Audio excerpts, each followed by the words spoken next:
more functional art. This one is going to be a two-piece piece of art. No color on this because after working with color on the single pieces of art, I'm now moving into two pieces, which means that I am going to first experiment with just clear before I dive into colors. What I'm doing right here is just forming one portion of the piece, a double ball, if you will, just to make a bit of an area to push a bowl down into. What I'm doing right there is blowing out a hole. Now I'm just making the hole the proper size with a piece of and with a pick, and then a bowl push to push the bowl down. What I'm going to be doing here is called a Sherlock piece. So it's going to be two pieces, sort of going to fit in your hand really nicely, and there's going to be the bowl and then the stem that I'm going to attach together near the end. So I'm now just puffing out an area that I'm going to use as the connector, and then I flip it around and blow in a carb hole for it. And I just gently tap the carb in to sort of set it. I like to do this. I like the way that it feels on your thumb when you just push it in just slightly there. Now I'm going to be blowing out the spot where I'm going to be connecting the two pieces together, making it to the thickness that I want, and now I'll attach a punty to the top piece here.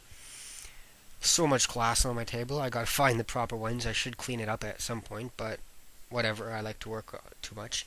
Now I'm just going to separate the first piece here by using a smaller flame to be more precise, and I'm just going to spin it around there.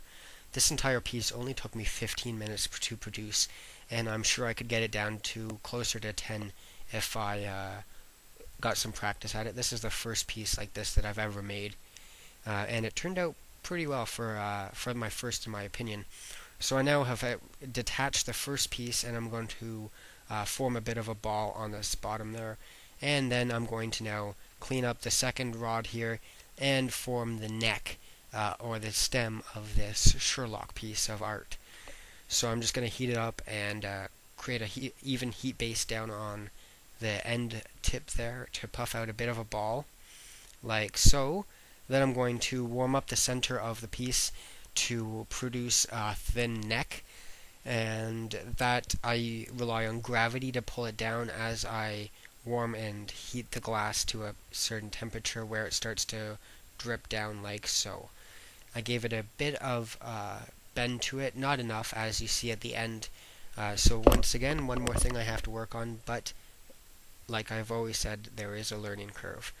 So now I've just thinned out the top of the neck, and now what I need to do is warm up both pieces here. Oh, sorry, I still need to blow a hole in this, which I'm gonna do right here. After, I think I play around and try to even out the neck just a little bit first.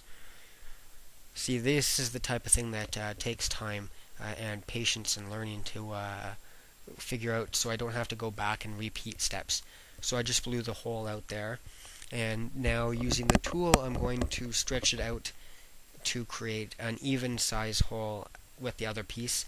I need to adjust the flame here to be a little bit cooler, to bring both pieces up to about the same temperature before I meld them together, or else I'm going to get cracks forming in my pieces. If you have a kiln, you can do what's called garaging, and you put one piece into the kiln at the temperature and it holds it there. So I've just attached the two pieces together. Pretty good seal for my first attempt.